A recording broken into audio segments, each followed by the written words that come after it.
Hello, hi, and assalamu alaikum. I hope you all are fine and okay. As we started with logical reasoning, so the first topic that we are going to cover today is logical problems. Logical problems पर आज हमारी discussion होगी. सबसे पहले हम logical problems को जान लेते हैं कि लॉजिकल प्रॉब्लम्स किस किस्म के क्वेश्चंस होते हैं और हमें इसको डील किस तरह करना होता है. पहली बात तो ये जान लें कि लॉजिकल रीजनिंग के क्वेश्चंस चाहे हम जितना भी आपको इसका ट्रिक्स बताएं या आपको इसके मेथड्स बताएं, लेकिन आखिर में जो मैदान जंग है उसमें तो आपने ही उतरना है और आपने ही उसको अपने आईक्यू लेवल पे बेस पर आपने उसको आंसर करना है. तो ट्रिक्स या तरीके जो होते हैं वो सिर्फ आपको फेमिलियराइज़ करना होता है क्वेश्चंस के साथ कि आपको किस किस्म के क्वेश्चंस का सामना करना पड़ सकता है. तो अगर आप इन चीज़ों से ख़ुद को अवेयर ना करेंगे और डायरेक्टली फिर आप एग्ज़ाम देने जाएंगे तो फिर तो आपको बहुत मसला हो सकता है. लेकिन जब एक दफ़ा आपके सामने से ये क्वेश्चंस गुज़र जाएं और इसी नेचर के क्वेश्चंस आपके सामने आएंगे तो फिर आपको उनके साथ मतलब उनको टैकल करना would not be that difficult for you. आप बहुत आसानी से वो कर लेंगे. ठीक है जी.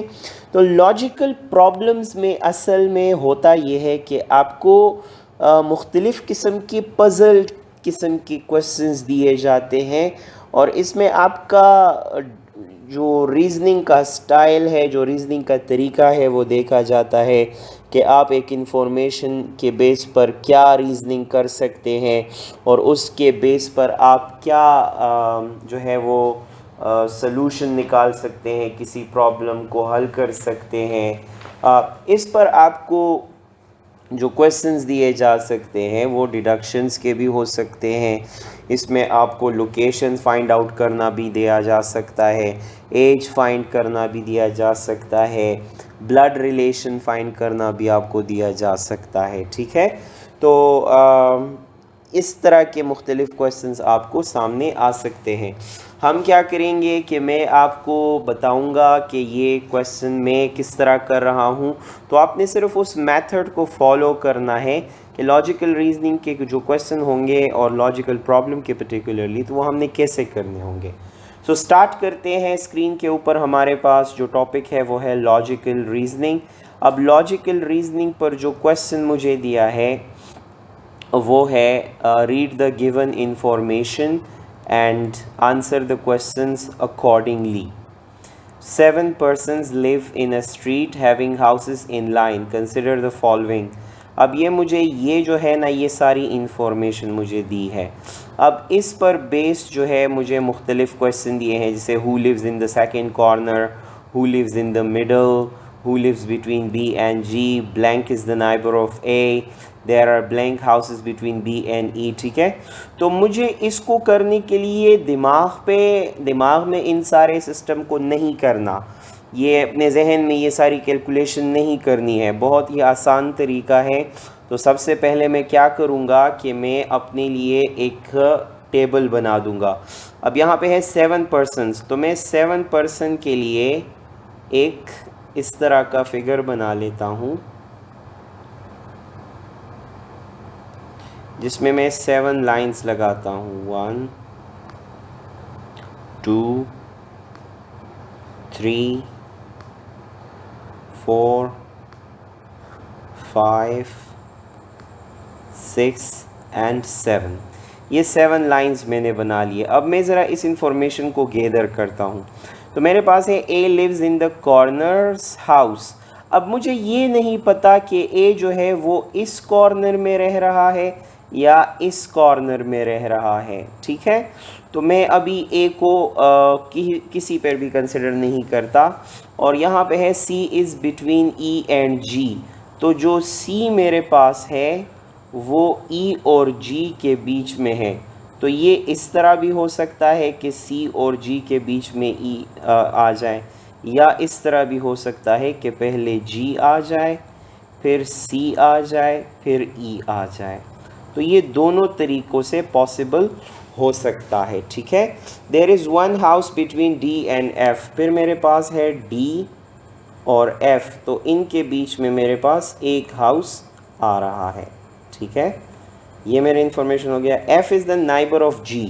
अच्छा, अब F जो है वो G का नाइबर है। अगर मैं इसको इस तरह लेता हूँ तो फिर तो मैं इसको यहाँ पर लिखूँगा, फिर यहाँ पे F आ जाएगा और एक जगह खाली रह जाएगी और उसके साथ D आ जाएगा। ठीक है, हाँ। और there are two houses between A and G। अब A और G के बीच में दो हाउसेस हैं। अब जब मैंने कहा कि F is the neighbour of G, तो F और G तो यहाँ आ गया। There is one house between D and F, फिर D और F के बीच में एक हाउस है, तो मैं इस एक हाउस को इस तरह कंसिडर कर लेता हूँ। तो मुझे कह रहे हैं कि there are two houses between A and G। A और G के बीच में दो हाउसेस हैं। तो अगर मैं A को यहाँ पर लिखता हूँ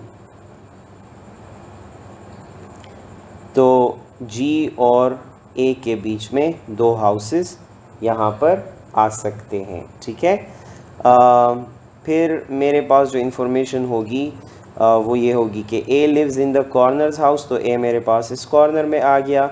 C is between E and G, so C जो है वो E और G के बीच में है। ठीक है, ये आ गया मेरे पास C। There is one house between D and F, D और F के बीच में एक हाउस है। F is the neighbour of G, F जो है वो G का नाइबर हो गया। There are two houses between A and G, और A और G के बीच में दो हाउसेस आ गए। ठीक है, तो मैं इसको लिखता हूँ A, फिर आ जाएगा E, फिर आ जाएगा C, then G, then F.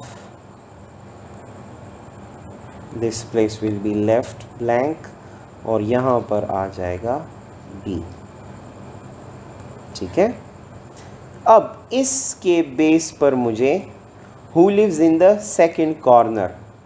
अच्छा, अब who lives in the second corner, so second corner पर तो मेरे पास D आ रहा है।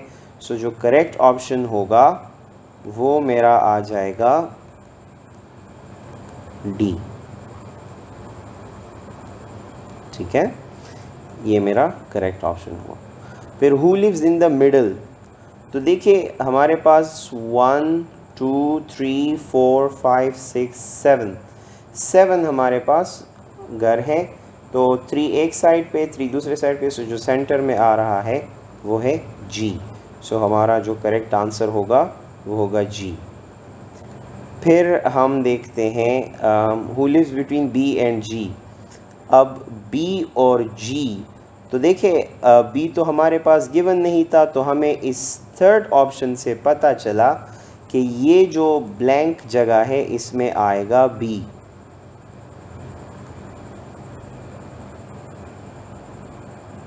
ठीक है, सो मैं क्या लिखता हूँ कि B और G के बीच में, सो ये B है और ये G है, तो इनके बीच में हमारे पास F आ रहा है। सो F is the right answer. फिर मैं थोड़ा सा और, dash is the neighbour of A। A का नाइबर कौन है? सो देखें A का नाइबर हमारे पास E आ रहा है। सो A का नाइबर हुआ E। अब देखिए there are blank houses between B and E। B और E के बीच में कितने घर हैं? सो ये B है और ये E है। सो 1 2 3 घर, 3 घर हैं B और E के बीच में। सो करेक्ट ऑप्शन हमारा हो गया 3। ठीक है जी,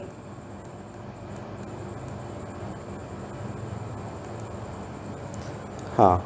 अब यहाँ तक हमारा जो क्वेश्चन था वो इस पर बेस था जो हमने जिसे अभी किया।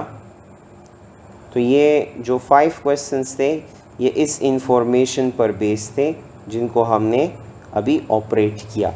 अब हम नेक्स्ट पेज पर नेक्स्ट क्वेश्चन से स्टार्ट लेते हैं। ये जो क्वेश्चन है, Sarah's age after 15 year will be 5 times her age 4 years back, what is her current age. अब हमें उसकी करंट एज मालूम करनी है। तो देखिए हमारे पास जो इंफॉर्मेशन गिवन है उसमें हमारे पास सारा की एज हमें मालूम करनी है।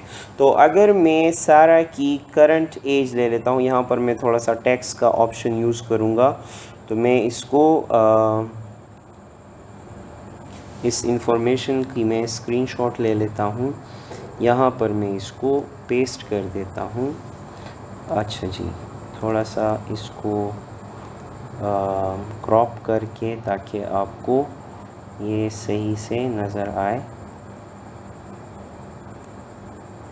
क्योंकि मैथमेटिक्स फिर थोड़ा सा जो लैपटॉप का बोर्ड होता है वो इतना आसानी से मैं यूज़ नहीं कर सकता। I don't know about others. सारा की एज हमें मालूम नहीं है, तो मैं सारा की एज कंसिडर करता हूँ x। फिर मैं कहता हूँ कि आफ्टर 15, आफ्टर जब भी आएगा तो उसका मतलब एडिशन होगा, सो x के साथ मैं 15 को ऐड कर देता हूँ। तो ये विल बी का मतलब होता है इक्वल्स टू, तो मैं इसको इक्वल टू ले लेता हूँ कि Sarah's age after 15 year, so x plus 15 will be 5 times her age. अब 5 टाइम्स हर एज है, तो मैं यहाँ पर 5 और फिर पैरेंथेसिस में सारा की जो एज है वो x है, तो मैंने x ले लिया 5 टाइम्स हर एज, तो ये 5x इसकी 5 टाइम्स हर एज हो गया। 4 इयर्स बैक, जब भी 4 इयर्स बैक आएगा या 4 इयर्स अगो आएगा तो उसका मतलब होगा कि हमने इस 4 को माइनस करना है करंट एज से, सो मैं -4 कर देता हूँ। ठीक है, तो ये मेरे पास जो है वो मैथमेटिकल ऑपरेशन आया। अब मुझे क्या करना है कि मुझे इसको सॉल्व करना है। सो x प्लस 15 अपनी जगह पे आ जाएगा, x plus 15 is equal to 5 multiply by x 5x हो जाएगा, और -5 इंटू 4 20 आ जाएगा। अब मैं क्या करता हूँ कि मैं इस 20 को इस लेफ़्ट साइड पे ले आता हूँ, तो मेरे पास आ जाएगा x plus 15 plus 20 is equal to 5x। ठीक है, तो अब हम क्या करते हैं कि जो x यहाँ पे लेफ़्ट साइड पे है वो वहाँ चला जाएगा, तो ये 15 प्लस 20 मेरे पास बन जाएगा 35। 35 इज़ इक्वल टू 5x से जब वो x वहाँ आएगा, मतलब लेफ़्ट साइड से जब ये राइट साइड पे आएगा तो प्लस जो है ये माइनस हो जाएगा, तो मेरे पास ये x आ जाएगा। ठीक है, so 5x minus x is equal to x, तो x की जो 4x sorry 4x is equal to 35। मैंने इसको इस तरह ले लिया।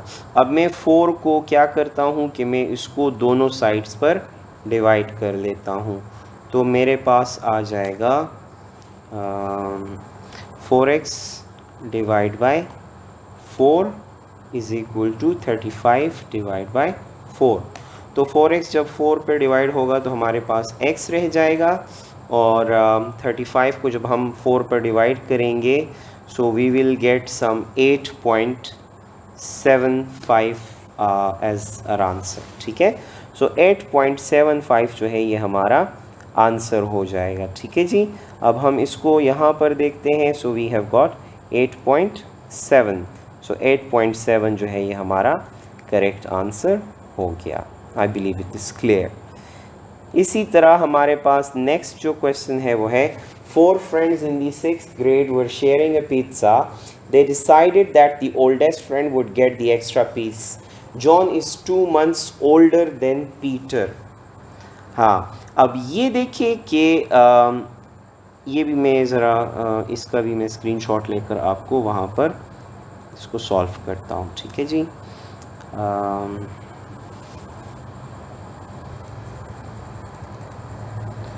इसको भी क्रॉप कर लेते हैं ताकि आपको समझने में आसानी हो। ठीक है जी,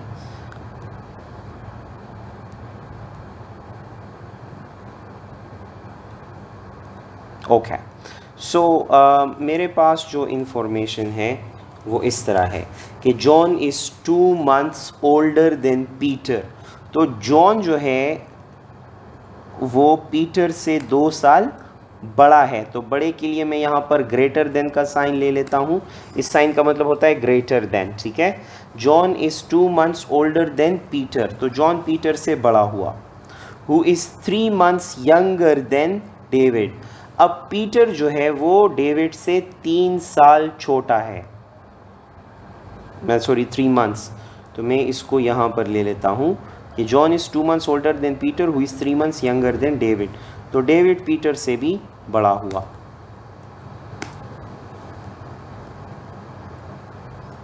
God.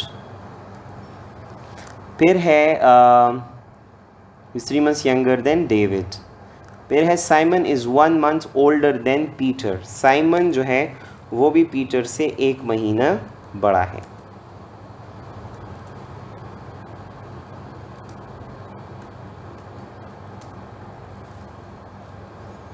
Who should get the extra pizza?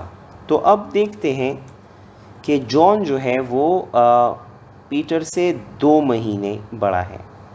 यहाँ पर जो गैप है वो है 2 months। With 3 months younger than David।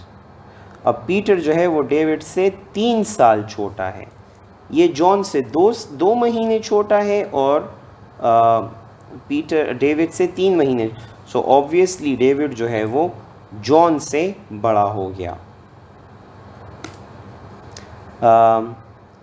Simon is 1 month older than Peter, और साइमन जो है वो पीटर से 1 महीने छोटा है, 1 महीने, तो यहाँ पर 1 month आ गया,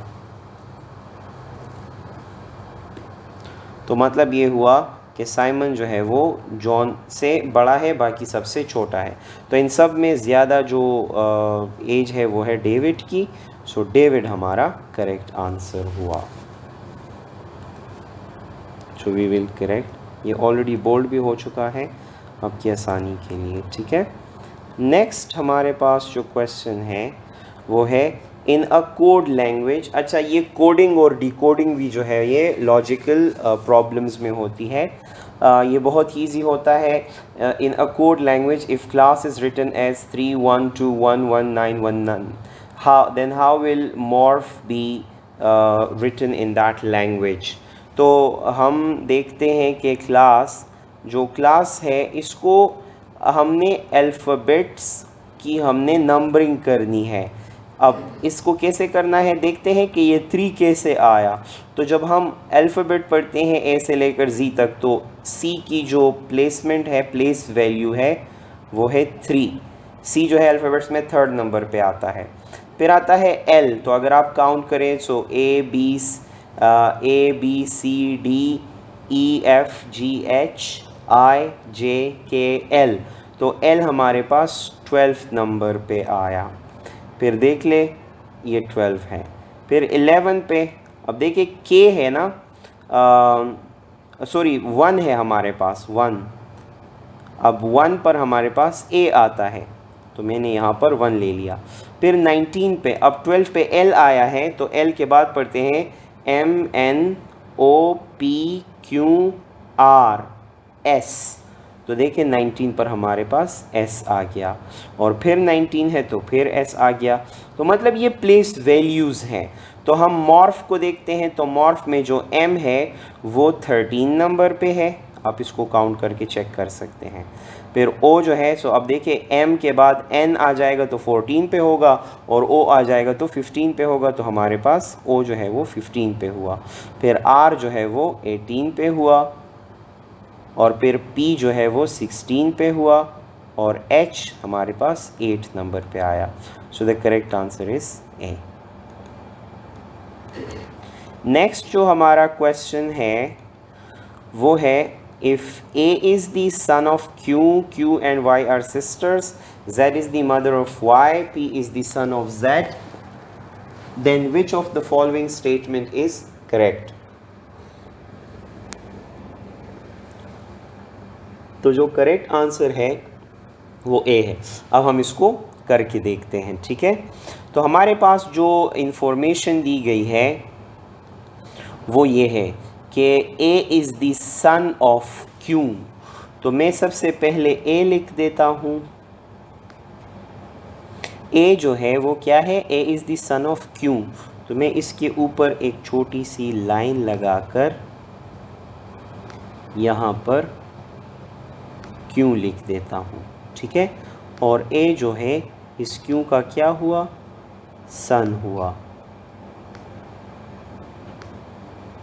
ठीक है। Q and Y are sister, तो क्यू जो है वो वाई की सिस्टर है, okay. Q and Y are sisters. Z is the mother of Y. Z जो है वो Y की मदर है,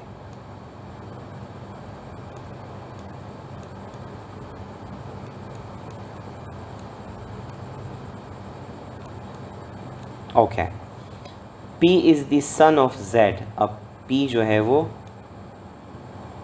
Z का बेटा है। अब जब P Z का बेटा है और Y Z की बेटी है तो P Z का भाई हो गया, सॉरी P Y का भाई हो गया, ठीक है। Then which of the following statement is true? P and Y are sister. P और Y जो है ये सिस्टर नहीं है, ये ब्रदर एंड सिस्टर है। A and P are cousins. A और P कज़न नहीं हो सकते। None of the above नहीं, तो करेक्ट आंसर है A. P is the maternal uncle of A. ये देखिए Q जो है ये A की माँ है और P जो है ये Q का भाई है, तो P जो है ये A का maternal uncle हो गया। नेक्स्ट हमारे पास जो क्वेश्चन है वो है टुडे इज़ डेविड्स बर्थडे, आज जो है डेविड की बर्थडे है। तो एक साल के बाद he will be twice as old as he was 12 years ago.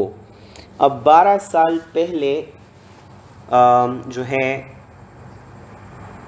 वो ट्वाइस होगा अपनी एज के। तो इसको हम कैसे करेंगे, इसको भी हम मैथमेटिकल ऑपरेशन के ज़रिए करेंगे, ठीक है। तो मैं अभी इसका भी स्क्रीनशॉट ले लेता हूँ ताकि मैं इसको यहाँ पर आसानी के साथ कर सकूँ, ठीक है जी, ओके। ये मैं थोड़ा सा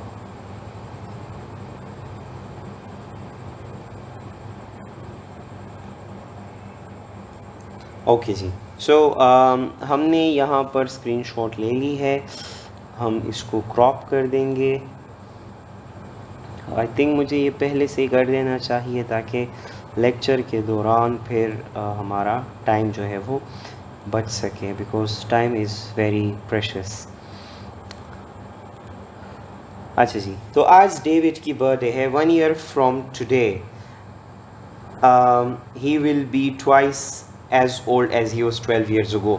अभी जो डेविड की करंट एज है वो हमें मालूम नहीं है, तो हम उसको बराबर लेते हैं x के। अब कहते हैं कि एक साल, आज से एक साल के बाद, तो हम एक साल को इसके साथ प्लस कर देंगे जिसे हमने पहले किया था। ही विल बी, तो विल बी का मतलब होता है इक्वल्स टू ट्वाइस, तो 2 लिख देंगे और ब्रैकेट में अब ये information as old as he was 12 years ago। अभी जो इसकी एज है वो x है, तो 12 साल पहले, अगो मैंने कहा था माइनस में लिखा जाएगा। तो ये मेरे पास एक ढांचा आ गया। अब मैंने इसको सॉल्व करना है, ठीक है। तो मेरे पास मैं लिख दूंगा x + 1 = 2x माइनस 12 × 2 24। तो ये मेरे पास ये एक ढांचा आ गया। अब मैं क्या करता हूँ कि मैं इस x को इधर ले आता हूँ और 24 को लेफ़्ट साइड पे, सो ये बन जाएगा 1 + 24 = 2x - x। तो मेरे पास जो आंसर आया वो है 25 = x। 25 = x। तो आज जो डेविड है वो कितने साल का हो गया? आज डेविड की जो एज है वो 25 इयर्स है। So the correct option is 25। इसको मैं ग्रीन से कर देता हूँ, 25। नेक्स्ट हमारा जो क्वेश्चन है वो है If A means X, B means if A means multiplication, B means division, C means subtraction, and D means addition, then 4D 16, A 16, B 8, C 5 is equal to what? Okay जी, text में यहाँ पर कर लेता हूँ। Okay, तो x का मतलब होता है तो मेरे पास जो आंसर है वो है 4। सबसे पहले मेरे पास 4 आ गया।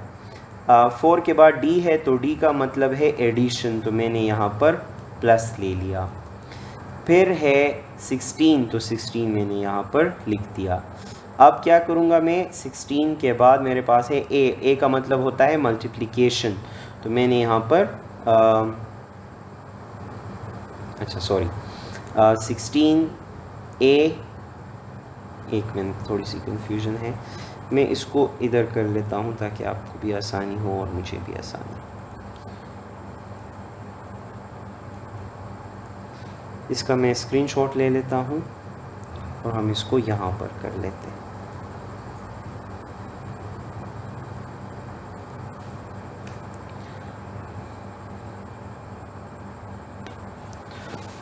Okay, so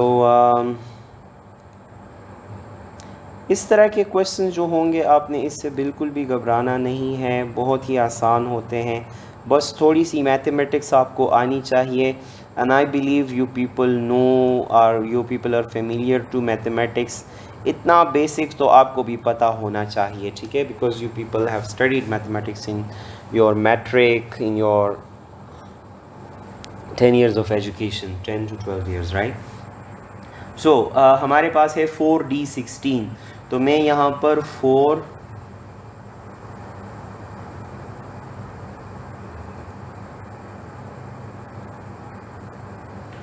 4D16 A 16 B 8 C 5। अब क्या करेंगे कि d की जगह में क्या लिख दूंगा, d मीन्स प्लस, तो ये मैं प्लस कर देता हूँ। फिर a का मतलब है मल्टीप्लिकेशन, तो इसको मैं मल्टीप्लिकेशन कर देता हूँ। फिर b का मतलब है डिवीज़न, तो यहाँ पर मैं डिवीज़न लिख देता हूँ। इसको मैं इस तरह कर देता हूँ। और फिर 8 है, C का मतलब होता है माइनस, तो C को मैं माइनस कर देता हूँ, ठीक है। तो जब मैंने C से 5 को माइनस कर दिया, अब मुझे इस पर कौन सा रूल अप्लाई करना होगा, बोडमास रूल, ठीक है। सो बोडमास रूल में सबसे पहले हम ब्रैकेट करते हैं, ब्रैकेट तो हमारे पास है नहीं, तो फिर हम डिवीज़न करेंगे, तो 16 डिवाइड बाई 8 हमारे पास रह जाता है, ये हमारे पास रह जाता है 2, तो हम इसको 2 कर देंगे। फिर नेक्स्ट मल्टीप्लिकेशन होती है, तो जब हम 16 को 2 के साथ मल्टीप्लाई करेंगे तो हमारे पास जो आंसर आएगा वो होगा 32, ठीक है। 32 के साथ हम 4 को प्लस करें 36 और 5 माइनस करें तो 31, तो 31 जो है ये हमारा करेक्ट आंसर होगा, ठीक है। The correct answer is 31। Next जो हमारा स्टेटमेंट है वो है Peter is 2 years older than John, who is twice as old as Stephen. The total ages of Peter, John and Stephen be 32 years. How old is John? John कितनी as का है? देखिए इसको भी हम थोड़ा सा स्क्रीनशॉट की हेल्प से कर लेते हैं। We will be switching to the MS Word screen over here, which is this one. So यहाँ पे मैंने इसको स्क्रीन कर दिया है। अब मैं इसको क्रॉप कर देता हूँ जल्दी से। ओके, अब हमारे पास जो स्टेटमेंट है वो है Peter is 2 years older than John. तो मैं यहाँ पर ये कैलकुलेशन करता हूँ कि Peter is 2 years older than John. अब इसको मैं कैसे लिखूँगा, मैं यहाँ पर लिख देता हूँ पीटर्स एज, तो पीटर्स की जो एज है वो बराबर है जॉन के 2 साल, मतलब 2 plus John's age, 2 plus John's age. फिर है who is twice as old as Stephen, तो जॉन जो है वो स्टेफन की एज के ट्वाइस है, तो ये मैंने 2 लिख दिया और यहाँ पर मैंने स्टेफन की एज लिख दी, ठीक है, स्टेफन्स एज, गॉड। अब the total ages of Peter, John and Stephen be 32 years. अब मुझे स्टेफन की एज तो पता नहीं है, तो मैं स्टेफन की एज, मतलब मुझे कोई इन्फॉर्मेशन ही नहीं है, तो मैं इसको बराबर ले लेता हूँ x की। अब जहाँ पर मैंने स्टेफन लिखा है तो वहाँ पर मैं x कर लेता हूँ, ठीक है। तो ये मैं दोबारा से यहाँ पर John is equal to 2x, और पीटर जो है वो जॉन के 2 प्लस है, तो जॉन की एज 2x है, तो मैं यहाँ सॉरी ये मैं इसी तरह रहने देता हूँ, यहाँ पर मैं 2 प्लस 2x कर लेता हूँ, ठीक है। अब कहा जा रहा है कि इनकी टोटल एज, तो टोटल मेरे पास पीटर की एज जो है वो है 2 प्लस 2x प्लस जॉन की जो एज है वो है 2x प्लस स्टेफन की जो एज है वो है x, तो ये बराबर है किसके, 32 के। तो अब इसको सॉल्व करते हैं, it's very easy. 2x plus x plus x, ये हमारे पास आ जाएगा 5x, so 2 plus 5x is equal to 32। 32 जब वहाँ जाएगा तो क्या बन जाएगा, 32 बन जाएगा 30, और जब ये 30 बन जाएगा तो 5x हमारे पास बराबर आ जाएगा 30 के। अब हम 5 को दोनों साइड पे मल्टीप्लाई करेंगे, सो 5 इंटू 6 जो है ये आ जाएगा 30। तो हमारा जो करेक्ट ऑप्शन होगा वो होगा 6 years, but since it is not given here so the correct option would be 6 years, ठीक है। अच्छा जी, तो मैं इसको यहाँ पर खुद से लिख देता हूँ, ठीक है, 6 ईयर्स। लास्ट जो हमारा स्टेटमेंट है वह है 6 members of a family A B C D and F are travelling together, B is the son of C but C is not the mother of B, A and C are married couple, E is the brother of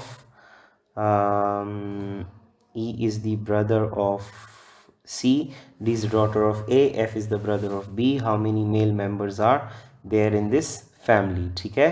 तो मैं इसको इसी page पर करता हूँ आसानी के लिए, A B C D। अच्छा, B is the son of C, B जो है वो क्या है, वो C का सन है, B is the God, it's a bit difficult but हाँ, बी जो है वो सी का सन है, but C is not the mother of B. अब सी मदर नहीं है तो सी क्या है, सी फादर है, तो मैं इसको डैड लिख देता हूँ, ठीक है, डैड। अब हमारे पास नेक्स्ट जो है वो है A and C are married couple. अब ए और सी मैरिड कपल है तो ए जो है वो ऑब्वियसली क्या हो जाएगी, वाइफ हो जाएगी, ठीक है।